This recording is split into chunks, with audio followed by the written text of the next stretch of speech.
하나님의 말씀 열왕기하 23장 8절에서 14절까지의 말씀입니다. 열왕기하 23장 8절에서 14절입니다.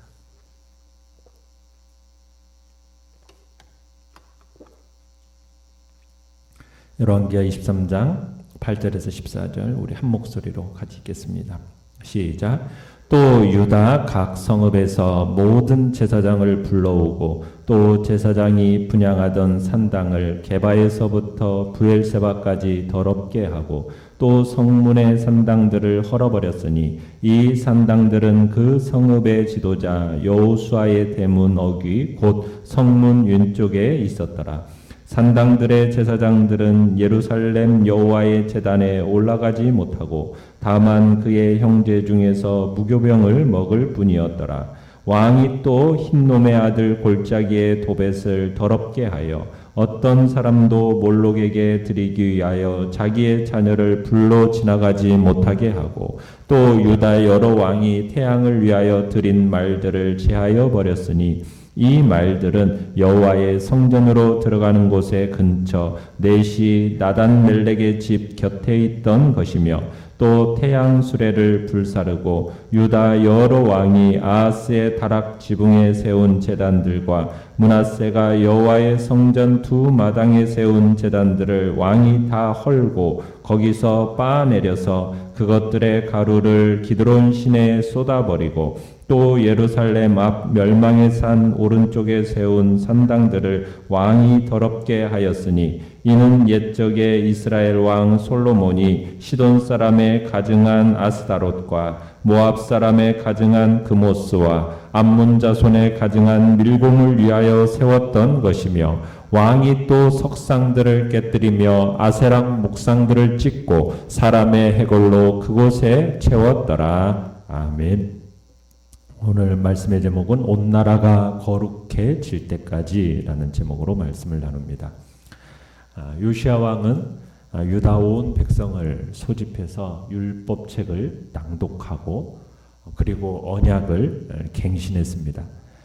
그리고 성전에서 시작된 이 요시야의 개혁은 13절에 보면 예루살렘 앞 멸망의 산 거기에서 그리고 10절에 가보시면은 흰놈의 아들 골짜기의 도벳 그리고 나아가서는 8절에서 게바에서부터 브엘세바까지 이렇게 광범위하게 개혁이 진행되는 것을 보게 됩니다.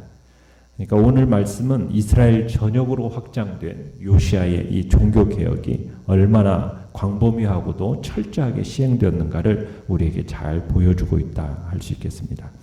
자, 내용 관찰 문제 1번을 보시면 게바에서 브엘세바까지 산재한 산당과 그곳에서 섬기는 제사장들을 향해 요시야는 어떤 조치를 내립니까? 먼저 8절에 보시면은 요시야는 먼저 유다 각 지역에 퍼져 있던 산당을 개혁하기 위해서 산당의 모든 제사장들을 예루살렘으로 불러 모읍니다. 이건 산당 개혁을 통해서 우상을 척결하고 예루살렘 성전의 중앙 성소화를 이루기 위함인데요. 제사장들이 예루살렘에 모인 이후에 유다 북쪽 경계선, 게바가 북쪽 경계선이고요. 그 다음에 브엘세바는 남쪽 한계선인데 이곳에 이르는 모든 유다의 모든 땅에 있는 산당들을 부정하게 만들었습니다. 더럽게 만든 거예요. 참 산당 개혁 작업이 남유다 북단에서부터 최남단에 이르기까지 진행되었다라는 것은 이 요시야의 종교 개혁이 예루살렘에서부터 시작해서 유다 전 지역으로 확대되었다라는 것을 의미하고 있는 겁니다. 그리고 8절 중반에 보시면은 성문 어귀에 있었던 산당들도 모두 헐어버렸습니다. 중앙성소가 있는 예루살렘에도 산당들이 세워져서 그 산당을 사람들이 애용하고 있었다라는 것을 보여주는 내용인데요. 이 사실은 당시 남유다 사회가 얼마나 종교적으로 타락했는가를 반영해주고 있는 겁니다. 자, 그런데 요시야 왕이 당시 사람들이 애용하고 있던 이 산당들까지 어떻게 해버린 겁니까? 다 헐어버린 거죠.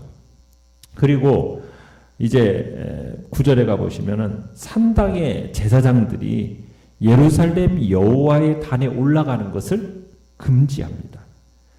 이전에는 산당 제사장들하고 성전의 제사장 사이에 긴밀한 교류가 있어가지고 산당 제사장들이 예루살렘 성전 제사장 직분도 감당하고 있었다라는 것을 암시하고 있는 겁니다.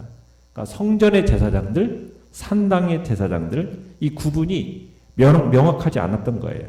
근데 이게 여호와 신앙의 타락의 결과로 가져온 거거든요. 그러니까 이 점을 요시야는 똑바로 인식하고서는 산당 제사장들이 더 이상은 성전에서 사역하지 못하게 만들었습니다. 단지 다른 제사장들과 함께 무교병만은 먹을 수 있게 해줬다, 이렇게 얘기하고 있어. 그러니까 제사를 드리는 제사장 고유의 직무를 이 산당 제사장들로 하여금 중지시켜버린 거죠. 그러니까 종교 지도자로서 제 역할을 하지 못한 것에 대한 책임을 묻고 있는 것입니다. 자, 내용 관찰 문제 2번을 보시면, 자, 요시야가 제거한 우상 가운데 이방에서 유다에 유입된 우상은 어떤 것들입니까? 자, 10절에는 흰놈의 아들 골짜기에 있는 도벳을 부정한 곳으로 만들었다, 이렇게 되어 있는데, 이 몰록에게 뭘 드렸느냐면 인간 번제를 드렸습니다. 자기 자녀를 불로 지나가게 했다라는 거예요. 이게 무슨 얘기냐면, 이 몰록을 숭배하는 사람들은 어떤 전쟁, 기근 이런 것이 임하면은 신의 노여움으로 이걸 보고서는 이 신을 달래기 위해서 자기 자녀를 인신제물로 바치는 행위까지 서슴지 않았다라는 겁니다. 그러니까 남유다에서 이런 몰록 숭배 행위가 언제부터 시작됐냐면 아하스 왕에 의해서 시작이 되었거든요.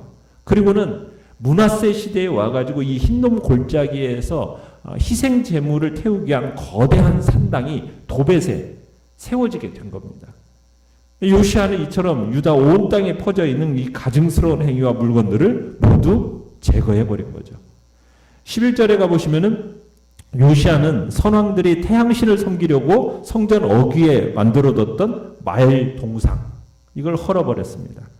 또 끝에 가보시면은 태양술에도 불살라버렸다 얘기하고 있죠. 또 12절에 가보시면은 요시야 왕이 지금 아하스의 다락방 옥상, 다락 지붕에 세운 제단들을 허물어 버렸습니다. 이 다락 옥상, 이 지붕에 지금 제단을 세웠다라는 것은 아마 여기에서 행성과 별들을 숭배한 것으로 보는 겁니다. 그러니까 아하스와 므낫세가 1월 성신을 예배하기 위해서 세운 단들을 파괴해버린 것이죠. 그 파괴하는 것에 이게 그치지 않고 이것들을 어떻게 했다고 얘기합니까? 빻아내려서 그 가루를 만들고 예루살렘 성 외곽에 있는 기드론 신화에 쏟아버렸다, 이렇게 얘기하고 있습니다. 그러니까 그들이 신으로 섬기던 1월 성신이 얼마나 무가치하고 아무 능력이 행사할 수 없는 거짓 우상에 불과할 뿐이다라는 것을 잘 보여주고 있는 거죠. 그리고 13절에 가보시면 솔로몬이 아내들을 위해서 세운 산당들을 제거합니다. 그러니까 솔로몬, 옛적 이스라엘 왕 솔로몬이 시돈 사람에 가증한 아스다롯, 모압 사람에 가증한 그모스, 암몬 자손에 가증한 밀곱, 이걸 세웠다라는 거예요. 그러니까 솔로몬 시대 때부터 잘못되어 온 것들을 지금 요시야 시대 때 바로잡고 있는 겁니다. 그러니까 요시야의 개혁은 산당을 허물고 이방 종교의 성지들을 지금 부정하게 하고 있는 것이죠. 자, 연구와 묵상 문제 3번을 보시면 예루살렘 앞 멸망의 산과 도벳, 게바에서 부하엘사바까지 유다 왕들이 세운 제단과 우상을 제거한 요시야의 행위에는 어떤 영적 의미가 있습니까? 요시야의 이 행위에서 우리가 볼 수 있는 것은 아무리 선대 왕들이 세운 것이라 할지라도 그들이 남긴 이 잘못된 악습, 그릇된 악습에 대해서는 결별하겠다라는 단호한 의지의 표현이 지금 이 모습 속에서 있는 것입니다. 13절에 예루살렘 앞 멸망의 산, 이건 솔로몬 시대 이후에 예루살렘 동편에 있던 모든 언덕을 가리켜서 지금 이 멸망의 산이라고 하고 있는데요. 신약 시대에는 이 산을 뭐라고 불렀냐면 감람산이라고 불렀습니다. 근데 이곳이 멸망의 산으로 불리고 있는 이유는 뭐냐면 솔로몬이 자기의 이방 출신 아내들을 위해서 그들이 섬기는 그 우상의 산당을 이곳에 세워준 겁니다. 그러면서 이곳이 부정하게 된 거예요. 그러면서 이곳에 하나님의 심판이 임할 것이다 라고 사람들이 생각하였다라는 겁니다. 그래서 이름을 뭐라고 붙인 겁니까? 멸망의 산, 이렇게 붙인 거예요. 이 멸망의 산이라는 이름이 상징하듯이 이곳에 세워진 이 우상의 산당들은 이스라엘 백성들로 하여금 우상 숭배하게끔 원인을 제공했던 겁니다. 결국 이스라엘로 하여금 하나님의 징계를 받게 하는 그런 결정적인 산이 바로 이 멸망의 산이었던 거죠. 그래서 요시야 시대에 이곳에서 시돈과 모압과 그 다음에 암몬의 그 가증한 이 우상 숭배가 거행되었던 이곳을 이제 지금 다 무너뜨리고 있는 것입니다. 참 솔로몬 한 사람의 이 잘못된 결정이 이스라엘 자손으로 하여금 두고두고 고통을 당하게 만들더니 마침내는 멸망의 길로 가게 한 것이죠. 그래서 솔로몬이 아무리 위대한 왕이라 할지라도 요시야는 이 솔로몬의 남긴 이 그릇된 이 악습을 그냥 완전히 철저하게 결별하겠다라는 이 단호한 의지가 표현되고 있는 겁니다. 우리가 도벳이라는 곳도 10절에서 봤듯이 몰록 숭배자들의 처소였죠. 아이들을 제물로 끔찍하게 정말 불태웠던 장소. 그리고는 그 터를 어떻게 해버립니까? 말끔히 치워버리죠. 그리고 게바 북쪽 한계선, 그 다음에 브엘세바 유다 남쪽의 한계선, 거기까지 산당 제거 작업을 전역에 걸쳐서 진행되고 있다라는 이 사실을 통해서 개혁이라는 것은 이렇게 해야 된다는 거예요. 성도들을 타락시킬 수 있는 악의 요소는 철저하게 제거해야 된다라는 것을 우리에게 가르쳐주고 있는 겁니다. 그러니까 악의 요소라는 것은 조금이라도 남아있으면 그것은 마치 누룩과 같아요. 누룩은 어떻습니까? 조금이라도 그 누룩이 있으면 전부 부풀려 버리잖아요. 온 밀가루 반죽을 부풀려 버리잖아요. 그와 같이 악이라는 것은 성도에게 있어서 우리 교회 공동체에 있어서 전체를 타락시킬 수 있다라는 겁니다. 그래서 성경에서 악은 그 모양이라도 어떻게 해라? 버려라. 강력하게 우리에게 권고하고 있는 것입니다. 그렇기 때문에 우리에게 참으로 우리 자신의 전체적인 삶을 돌아보면서 악의 요소가 있다라면 그 악의 요소는 철저하게 근절시켜야 된다는 얘기입니다.